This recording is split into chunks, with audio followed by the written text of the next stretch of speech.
Nabi itu tahu bahwa akhirat itu tidak bisa batasi Allah. Kamu tidak bisa nyemprit Allah. Allah, ini akhirat loh. Amal sudah ada manfaat. Ingat itu. Tidak bisa seperti itu. Allah itu nggak bisa tunduk sama konstitusi yang bernama akhirat. Artinya Allah meskipun di akhirat tetap duwe hak yaf'alu ma yasa atau yaf'alu ma yurid. Nggak bisa kamu terus wah ini akhirat amal ra iso dikirim wong mati, amal ra iso dikirim. Yo pangeran kok mbok atur. Makanya ada kiai mengatakan kodok qadar ora iso dirubah, itu kamu. Makanya ada seorang kiai ditanya, kodok qadar ra iso dirubah sekali dicatat selesai. Jari kiai tadi, tapi nak Allah iso. Dalile apa ya huwa ma yasa wa yusbit. Nak Allah ya iso, sing ra iso kan kita. Nah, Nabi itu tahu betul meskipun akhirat itu Allah masih bisa dinego saking baiknya. Ya Muhammad irfa' ra'sak wasal tu ta' wasatu safa. Semat sirahmu angkat. Kowe njuk apa tak turuti. Terus semenjak itu Nabi minta apa? Syafa. Karena dulu ulama itu sudut pandangnya itu ya seperti itu. Ada yang ulama suka ibadah itu sholat, ada yang milih tidur. Sampai Imam Ghazali bilang suatu saat ibadah terbaik di zaman akhir itu tidur kan. Sholat saja kalah sama tidur kan. Tapi itu loh ya, yang wajib tetap loh, terus kamu gak sholat wajib. Begini beliau mencontohkan itu. Ada orang sholat tahajud terus obsesinya itu ingin hajatnya terkabulkan. Sementara yang tidur obsesinya nikmati rahmatnya Allah, boleh tidur, bisa tidur. Kata Imam Ghazali, timbang kita tahajud terus nuntut pangeran aduk turu katanya. Mergo engko dia akibat terus setan memberi bisikan, lo nyatanya kamu tahajud ya gak terkabul, berarti cerita bahwa Nabi ngendikan kalau doa tahajud mustajab enggak.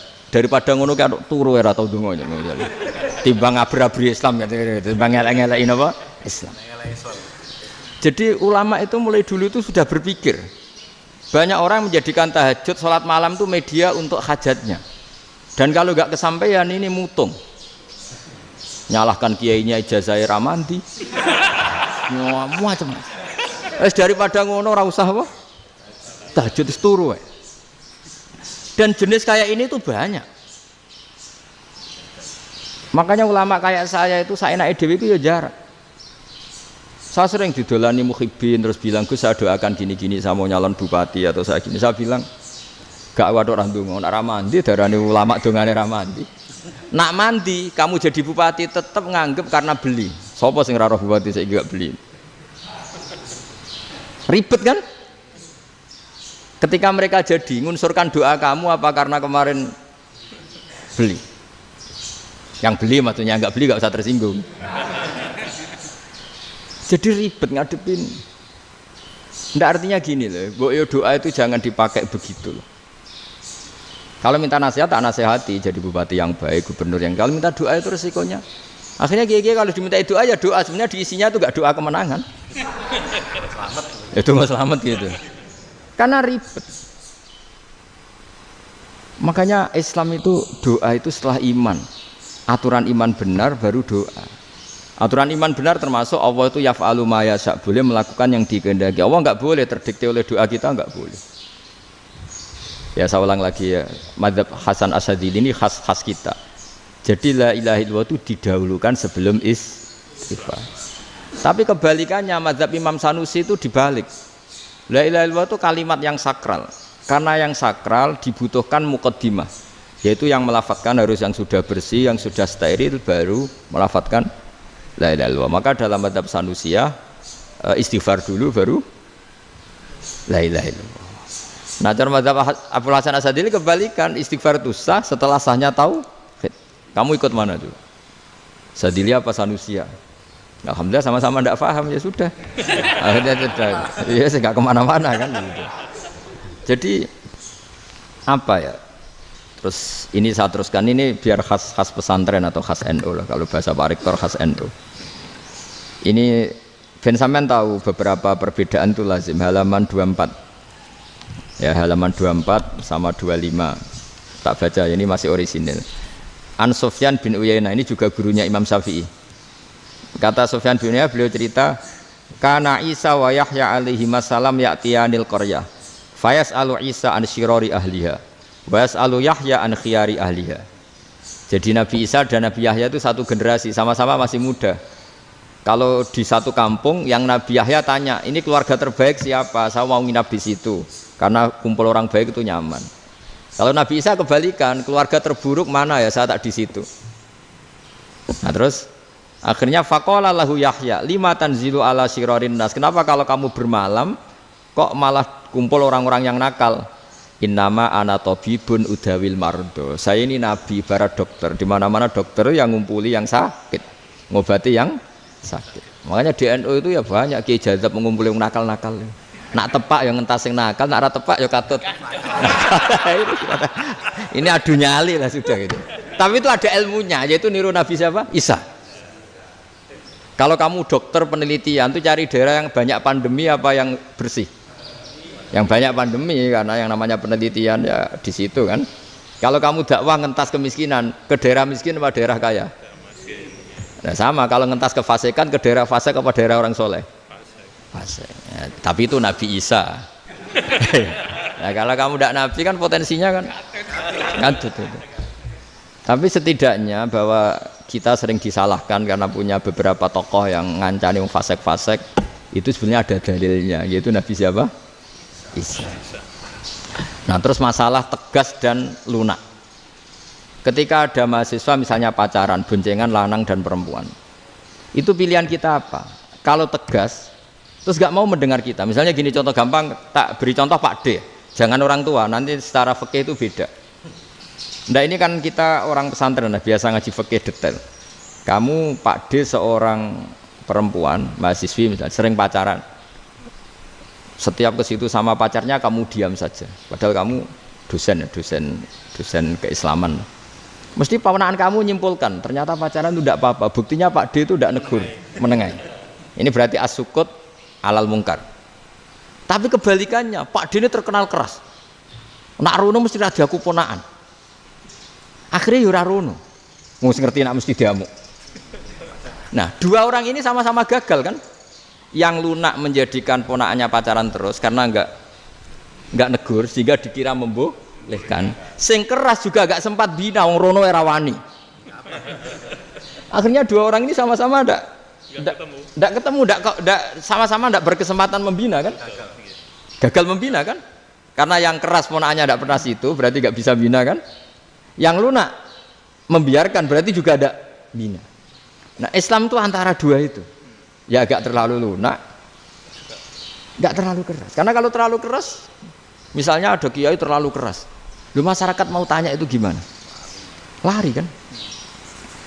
Lu saya ini punya pengalaman pribadi. Saya ini kan kecelok orang alim. Itu kalau pernah ya saya itu berusaha ya pokoknya ya umumnya orang alim lah. Tenang, terus anteng, enggak gejlok-gejlokan. Itu enggak ada yang tanya. Saya mimpi ketemu beberapa ulama itu disalahkan. Terus umat saya kalau mau tanya itu ke siapa? Wong alim wis wibawa, meneng tambah banget wibawane. Bala Quran sering gojlok rektor macam-macam. Terus wong wanita kok, saya biasa ke pasar Pandangan dicegot orang. Gus, putri saya itu sering keluar darah tapi melebihi batas haid gini-gini. Kalau badhe sowan jenengan, gak usah sowan ning kene mbek ngadeg-ngadegan. Terus tanya, yang haid berapa hari, Gus? Ya supaya rudat ilal adat sebelum dia punya penyakit istihadah itu berapa? 6 hari ya sudah, kembali 6 hari lainnya mustahadah, tetap sholat, tetap normal. Tapi kalau saya wibawa, moro pasar gue tasbih seduwilu. Iku mesti wong salaman njaluk donga yakin. Tapi baru kayak rada uraan ketemu wong-wong, dol pening ndi? Mak pening ndi? Gus beneran Gus ketemu jenengan kula wingi badhe tua kok. Akhirnya tanya. Dadi uraanku iku amdan. Lho nek sampean asli, iki asli uraan. Karena ndak uraan lah tetap ndak wibawa kan. Jadi baru kayak uraan itu ya banyak. Saya itu kalau ngantor di Jogja itu banyak orang yang tanya. Ya biasa tuh tanya macam-macam. Karena saya uraan. Ke pasar ya orang, bahkan di bis sering ketemu orang. Wah beneran Gus kalau badhe sowan jenengan badhe tanya ini. Ya sudah di sini aja. Jadi semua itu diilmoni. Nah, Nabi itu punya sisi yang dua-duanya jalan. Memang beliau luar biasa, dipilih Allah yang luar biasa. Nabi ketika wibawa itu banyak sahabat yang bahkan mengenali wajahnya aja tidak bisa. Ka'anna ala ru'usihim at-thair. Bayangannya seakan-akan di kepalanya itu ada burung yang takut terbang, saking antengnya. Tapi Nabi sekali mengeluarkan job, sekali santai, itu sahabat tanya itu sampai yang nggak pantas ditanyakan. Nabi saat tadi kumpul istri saya, tapi tidak inzal itu wajib mandi ndak. Aro'aita law anna ahadana ya'ti imro'atahu walam yunzil. Itu ya ditanyakan. Nabi mun kumpul itu betul saged inzal sepundi. Guys betul lagi. Terus ya ada yang tanya macam-macam. Ya saking ada sahabat dipanggil Nabi tambah lari, dipanggil lagi tambah lari. Panjenengan nyeluk, oh pas kula kumpul bojo kula. Lah kula kuwatir jenengan orang suci, saya belum mandi, makanya saya lari. Nabi ngendikan inamal mukmin thahir, ya nak masalah ketemu kiai ra apa-apa ijek junub. Sementing kok nak salat ya adus sik. Tapi Nabi sekali pakai madzahirul jalal, tapi pakai wibawanya, itu orang enggak berani ngomong. Tapi sekali Nabi rileks, itu orang bisa tanya apa saja, termasuk halal yang enggak pantas. Ada sahabat itu tanya lucu, tanya Maimunah. Maimunah itu ya cantik tapi sudah agak tua lah. Maimunah, ya umal mukminin, hukumnya ngambung bojo pas Ramadan piye? Wah gak roh aku, gak tahu diambung kan Nabi pas Ramadan.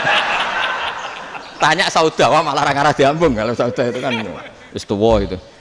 Lucunya istrinya dia jawab, tanya Aisyah yang mungkin Nabi, iya yang mungkin tanya Aisyah. Itu yang usul ya istrinya Nabi Maimunah.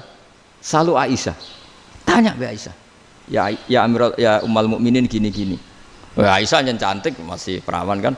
Qabbalani Rasulullah bahwa oh Nabi biasa ngambung-ngambung pas Ramadan dan beliau tetap puasa. Akhirnya fakih ngarang kan wa takbil fi Ramadan wa tublah la tubtilu shauma ngambung ora. Iku ya udah biasa di sini. Ya nasi bojone ayu. Ndak ini artinya seasik itu gitu. Jadi garwane Nabi sing ngrasa rodok tuwa. Wah, aku ora tahu. Kok Aisyah. Serilek itu dulu itu. Maksudnya orang Islam pertentangan itu. Maksudnya ini ya balik semua ini bedanya orang pesantren sama orang kampus. Kalau orang kampus mau cerita agama itu rahmatan lil alamin, tapi nyontokno rileke ora iso. Agama itu rilek, tapi nyontokno rileke ora iso. Mergo ya rapati ngaji. Contohnya ora iso, dadi mau gawe kaidah kok Islam itu rahmatan. Jadi Nabi itu lah, Allah juga gitu. Allah itu kalau sudah memperlihatkan madzahirul jalal, itu mbok malaikat Jibril rawani.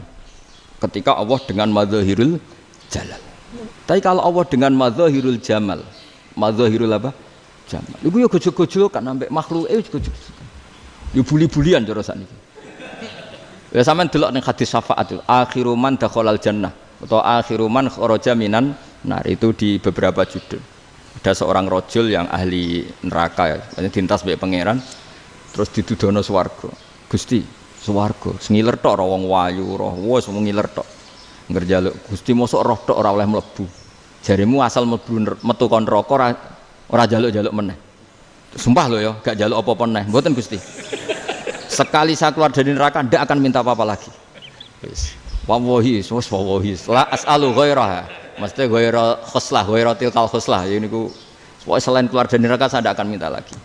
Didono swarga wong do kelon seru wibet kan. Sing bojone elek kan dendam dadi ning swarga iku. Swarga wis macam-macam. Gusti mosok roh tok ora oleh mlebu. Jarine janji ra njaluk meneh.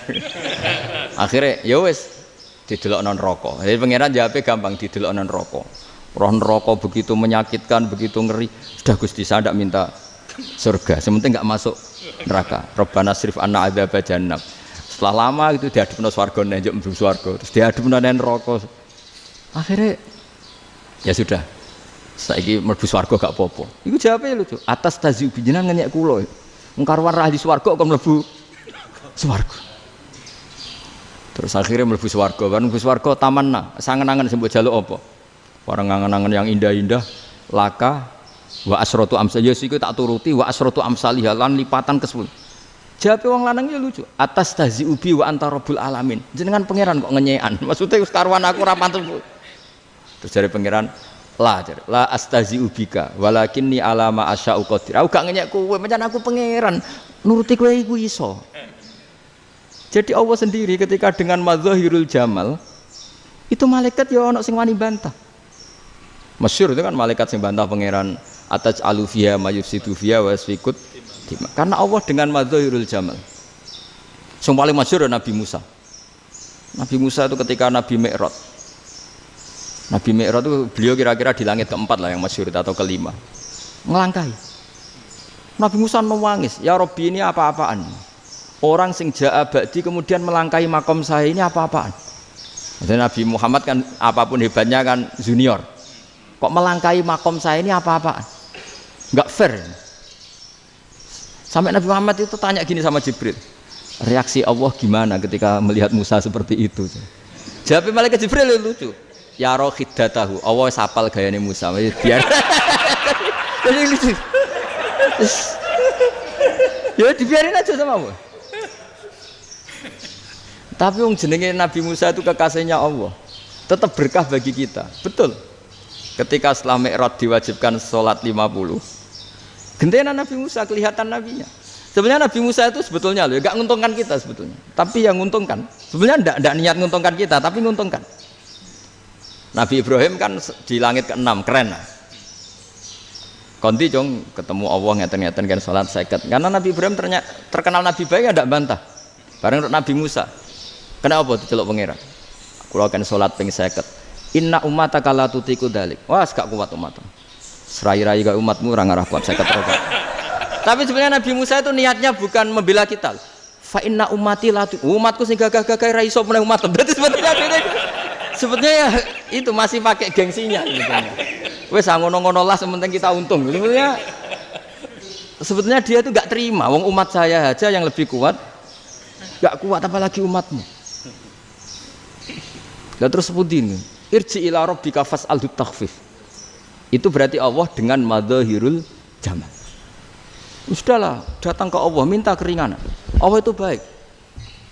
Minta, ambek Allah diringanan mau 5 tok. Jadi cek 45. Balik ke Nabi Musa, piro 45, cek ra kuat umat. Wong umatku ora kuat dadi sebenarnya bela. Umatku ora kuat. Lho cara Nabi Muhammad model wong Malang, yo beda umatku mbek umatmu. Ribet kan? Beda. Lho Nabi Muhammad kan enggak seperti itu kan? Enggak punya akhlak Malang kan? Akhlak. Maksudnya akhlaknya mujur itu loh, enggak akhlak yang baik gitu. Ya, akhlak yang mujur bukan yang Malang gitu. Jadi Nabi ya manut. Tinggal 40 kan, dikurangi lagi 35 sampai 9 kali kan? Masyhur itu. Ya kan kalau dikurangi 55 kan berarti turun naik kan 9 kali. Lalu itu setelah 5 itu Nabi Musa aja usul, masih ragu. Itu cara Nabi munggah nentek. Ini entek ya. Terus iya ada tuntas betul. Sebebas. Terus munggah ado-ado lha opo? Ngapain itu? Akhirnya Nabi Muhammad sudah sampun ya kalimah Allah, saya ini malu sama Allah Musa. Sudah 9 kali dan diturutin terus. Jadi Allah kalau dengan madzahirul jamal itu Nabi Musa biasa nego sama Allah. Tapi ketika Allah dengan madzahirul jalal itu Nabi Musa enggak berani. Yaitu di hadisus syafa'ah. Hadisus syafa'ah ketika manusia datang ke Nabi Adam, ya'tuna Adam. Ya Adam anta abul basar ngene isfa'li lana inda rabbik. Kamu saya minta mensafaati kita. Nabi Musa, Nabi Adam inna rabbi qad ghadibal yawma ghadaban lam yaghdab qablahu mislah wa la yaghdab ba'dahu mislah. Ini Allah sedang murka besar dan tidak akan murka seperti ini lagi. Sudah saya tidak berani, nafsi. Nabi Ibrahim enggak, termasuk Nabi Musa ketika itu ya enggak berani. Karena Allah dengan madzahirul jalal. Itu Nabi Musa enggak berani. Sudah saya sendiri itu pernah salah. Yaitu saya membunuh seseorang yang enggak disuruh oleh Allah membunuh itu. Yang pas jotosi orang Kipti. Akhirnya datang ke Nabi Muhammad. Pas ke Nabi Muhammad, Allah dengan madzahirul jamal. Dengan madzahirul jamal sampai Kanjeng Nabi ngendikan analah saya akan memintakan syafaat kalian. Terus fa ahmadu rabbi bima hamida allamaniha rabbi. Saya muji Allah dengan pujian-pujian yang orang lain tidak tahu, hanya saya yang diajari, kata Rasulullah. Nah di sini menurut banyak ulama termasuk kitab yang saya baca, kenapa Muhammad sebagian namanya Ahmadu? Itu dari af'al tafdil fa Muhammadun ahmadu min ghairihi. Muhammad Rasulullah itu kalau muji Allah di atas cara mujinya Nabi yang lain. Jadi Ahmadu bukan dari fi'il mudhari' lil mutakallim tapi dari af'al apa? Tafdil. Fa Muhammadun ahmadu min ghairihi. bahwa Kanjeng Nabi Muhammad SAW itu cara mujinya Allah di atas pujian para nabi. Makanya di sini Sayyid Ali Zainal Abidin kalau muji hamdal hamidin wa fauqa hamdil hamidin. Jadi pujian saya ini di atas rata-rata cara mereka apa? Memuji. Yaitu sirinya apa? Nabi itu tahu bahwa akhirat itu tidak bisa batasi Allah. Kamu tidak bisa nyemprit Allah. Allah, ini akhirat loh. Amal sudah tidak manfaat. Ingat itu. Tidak bisa seperti itu. Allah itu nggak bisa tunduk sama konstitusi yang bernama akhirat. Artinya Allah meskipun di akhirat tetap duwe hak yaf'alu ma yasa atau yaf'alu ma yurid. Nggak bisa kamu terus wah ini akhirat amal ra iso dikirim wong mati, amal ra iso dikirim. Yo pangeran kok mbok atur. Kalau kita yang mengirimkan tidak bisa, tapi kalau Allah tetap bisa. Makanya ada kiai mengatakan kodok qadar ora iso dirubah, itu kamu. Makanya ada seorang kiai ditanya, kodok qadar ora iso dirubah sekali dicatat selesai. Jari kiai tadi, tapi nak Allah iso. Dalile apa ya yamhuwa ma yasha wa yusbit. Nak Allah ya iso, sing ra iso kan kita. Nah, Nabi itu tahu betul meskipun akhirat itu Allah masih bisa dinego saking baiknya. Akhirnya Nabi sujud, masyhur itu terus, ya Muhammad irfa' ra'sak wasal tu ta' wasatu safa. Semat sirahmu angkat, kowe njuk apa tak turuti. Terus semenjak itu Nabi minta apa? Syafaat. Jadi makanya terus banyak GNU sing wis macam-macam lah. Sing ana sing potongane wedi terus hati-hati. Niku berarti makome Madhahirul Jalal. Ana sing amen guyon nek makome Madhahirul Jamal. Ana sing ra jelas ngene iki, sing ra jelas. Nak guyu buanter kok nangis yo buanter. Jebule urusan utang. Lah ini sudah yang udah. Jadi makanya yang rileks saja. Sebenarnya agama ini santai, rileks. Karena agama ini harus bifarohin wasururin. Enggak boleh agama ini dibawa dengan kekerasan, dengan antisosial. Karena agama ini harus kul bifadillah, birahmati, fabidzalika falyafrahu. Harus senang, harus rileks. Makanya saya jadi kiai itu senang. Senang takutnya gini. Sekali saya tidak senang jadi presiden buruk. Ternyata jadi wong alim ora enak. Itu contohnya. Sampai merengut terus uripe susah, nanti orang tidak berani jadi orang alim. Makanya saya buktikan bahwa saya lebih bahagia dibanding rektor. Nanti orang ingin jadi rektor semua, nggak ingin jadi orang alim. Iya, makanya ini kan bentuk kearifan lah. Jenengan ngakui fungsi kiai kayak saya itu bentuk kearifan. Saya juga ngakui jenengan ini butuh kearifan. Saya sering didolani KUA itu. Itu rata-rata ya didikan kiai. Kompilasi hukum Islam itu banyak ya, janda cantik. Contohnya harus cantik, kalau jelek nggak mungkin terjadi kan. Ada janda cantik kebetulan suka kawin tapi takut zina. Saya ulang lagi, suka kawin tapi takut. Itu seringnya gitu Pak Rektor. Jadi dia kawin bosen, bilang ke KUA, Pak saya sekarang mau nikah sama ini. Loh, tapi kamu mau punya suami. Ya tapi kan nggak tercatat Pak. Itu KUA-nya rata-rata itu nggak berani. Meskipun nggak tercatat, karena secara fikih meskipun nggak tercatat tetap dia seorang perempuan yang bersuami, maka nggak boleh nikah sama orang lain. Tapi secara hukum santri nggak bisa dong menikahkan perempuan sing dzati zaujin yang punya suami. Jadi ini barokahnya kerjasama yang baik. Jadi di masyarakat itu tertanam didikan kiai nggak boleh nikahkan perempuan yang bersuami. Tapi di KUA ngikuti hukum formal. Dan di Indonesia itu KUA itu rata-rata konsultasinya ya sama kiai, sehingga ya nggak berani akhirnya meskipun aku udah mlebu rokok mbak gak iso. Dan itu banyak. Seorang lagi ya, makanya ini kan pesantren itu nggak boleh mati. Orang kiai-kiai kayak saya nggak jelas-jelas itu harus lebih jelas lagi. Karena ini yang on time, yang online, yang siapa saja bisa tanya. Saya itu SMS saya itu nggak punya HP WA. HP jadul itu SMS-nya tiap hari tak berapa, orang yang tanya dari Kalimantan, dari Aceh. Gus di kampung saya ada masjid 2 itu yang sah mana, ada yang dari orang perkotaan, Gus di perumahan baru ada masjid, yang Jumatan baru orang 12, sah enggak? Ya langsung saya jawab, sah, dalilnya ini. Ya sudah, nah, tapi kata Imam Syafi'i gini harus orang 40, itu madzhab Syafi'i, dalam madzhab yang lain gini-gini. Itu kalau tanya rektor itu kan ribet, masuk ajudan dulu, asisten dulu, panjang.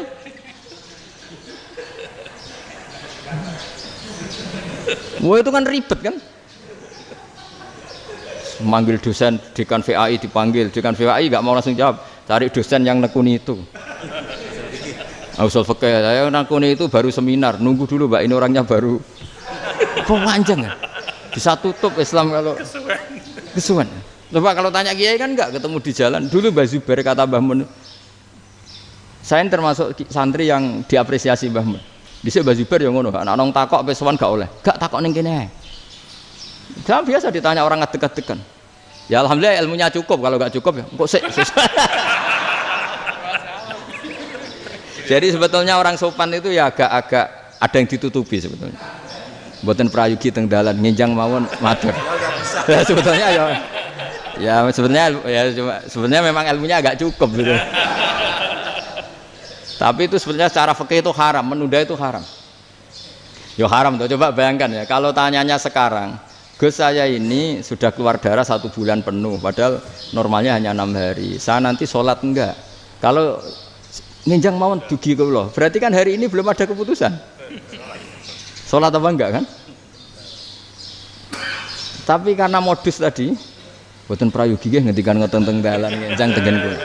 Itu kemungkinannya 2, sopan atau goblok itu saja. Kayaknya kalau sopan enggak lah. Kayaknya enggak lah kata.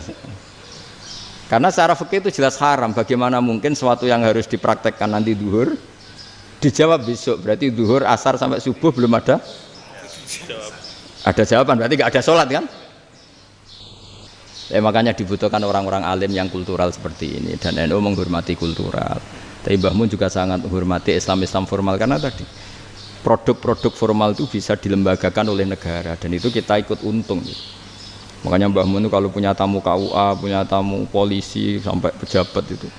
Kenapa saya contohkan KUA? Supaya jangan kira seperti pendapat orang-orang hasud, wah ya mesti aja disolani presiden seneng, menteri seneng. Enggak juga, sebenarnya semua kiai itu mulai KUA sampai polisi, polsek, polres itu seneng semua, karena sama-sama diajak mengawal bangsa ini, diajak mengayomi semua masyarakat. Tapi kadang-kadang masyarakat ngeritiknya, jenenge kiai disolani menteri ya seneng, presiden berarti yang sowan kiai itu ya mulai KUA, Kapolsek, kepala desa, RT, mudin.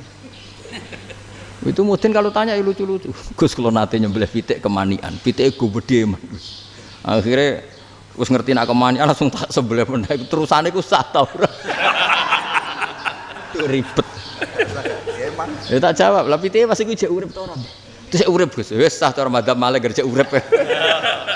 Karena itu ada perdebatan antara madzhab Malik dan madzhab Syafi'i. Nah cara Imam Syafi'i itu agak ketat. Hewan yang punya kehidupan sudah mutharibah, misalnya ayam jago, contohnya harus jago, karena kalau ayam kecil diikhlaskan haram. Jadi yang cilik wae kan gitu. Fikih itu ya, fikihnya orang Indonesia itu pecundang. Kalau ayam kecil nggak ditanyakan, mate ra wis. Kalau jago ditabrak truk kejet-kejet. Andai kan nggak disembelih pun mesti mati. Itu cara madzhab Syafi'i itu haram. Karena penyembelihan ini tidak menjadi penyebab kematian, tapi memang karena kecelakaan tadi. Tapi cara madzhab Imam Malik enggak. Andai kan enggak disembelih, matinya kan 2 menit lagi atau 1 menit lagi. Andai kan enggak disembelih, berarti mati sekarang itu bawaan peso apa bawaan kecelakaan? Ya sudah halal gitu. Nah akhirnya ya saya bilang ya sudahlah, kita semuanya mati. Jadi cara debat, cara Imam Syafi'i enggak, cara berpikir itu sudah tidak kehidupan yang normal, yang dimana-mana penyembelihan itu mematikan yang hidup normal. Jadi agak ketat. Sehingga dalam contoh kemanian, kalau dalam bahasa Jawa nyembelih agak sempurna terus pesonya jatuh atau apa itu, kalau pakai madzhab Syafi'i agak kesulitan. Jadi kalau madzhab Malik asal diselesaikan secara fauron, dan juga sebagian madzhab Syafi'i itu halal. Nah orang mesti tanya gitu, Gus, wedhusku tabrak truk, man Gus kejet-kejet. Tapi nak pitik cilik ra ditakokno. Makanya termasuk kritiknya Mbah Mun, tapi ini madzhabnya Mbah Mun ya. Kamu boleh ikut boleh ndak, karena ini urusan ndak penting. Dewe wong-wong lucu, nak ditakoki yuyu muni haram mergo amfibi. Yuyu ngerti sampean? Yuyu nggih. Tapi nak ditakoki kepiting muni halal. Mergo nak yuyu haram gak eman, nak kepiting eman. Padahal alasannya coba, kenapa yuyu haram? Karena amfibi kan, bisa di air. Pertanyaannya, kepiting seperti itu ndak? Nah, tapi kepiting kalau haram kan eman. Karena besar kan. Kalau yuyu silahkan haram kan gitu.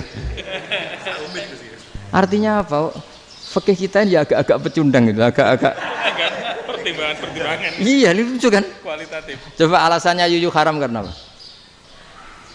Amfibi kan? Hidup dua alam. Pertanyaannya kepiting seperti itu enggak? Iya. Iya, kenapa kalau orang tanya, yuyu haram apa halal? Rata-rata jawab haram. Tapi kalau kepiting mulai khilaf. Loh mestinya kan sama kan? Nah itu Karena unsur imannya. iya tadi.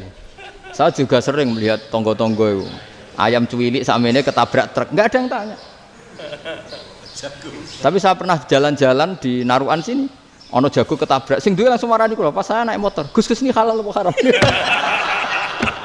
Nak langsung kula sebelah halal apa haram? Wis kanggo kowe halal ya halal. Karena saya tahu tak jawab haram mesti kecewa itu. Aduh. Akhirnya kiai ini beratnya kan. Ya akhirnya ya saya setelah itu Fatihah Imam Syafi'i ngapunten nih umat kula nu ora siap mangke madzhab jenengan tuh ndak siap. Untuk masalah ini tidak sama. Iya kan akhirnya pakai madzhabnya Imam Malik tadi. Ya tak Fatihah Imam Syafi'i ini mboten niat nglawan jenengan. Tapi ngobati tiang eman. Mergo pitike besar itu. Jadi ini kan ceritanya itu makanya yang rileks saja lah bahwa Islam ini yang rileks, yang menyenangkan karena ya agama ini harus menyenangkan. Raditu billahi robba. Raditu itu seneng banget, ridho itu puas. Enggak boleh beragama pertuntungan terus emosinan, ya marem atau raditu itu marem jadi yang nyaman. Ya saya kira demikian. Assalamualaikum warahmatullahi wabarakatuh.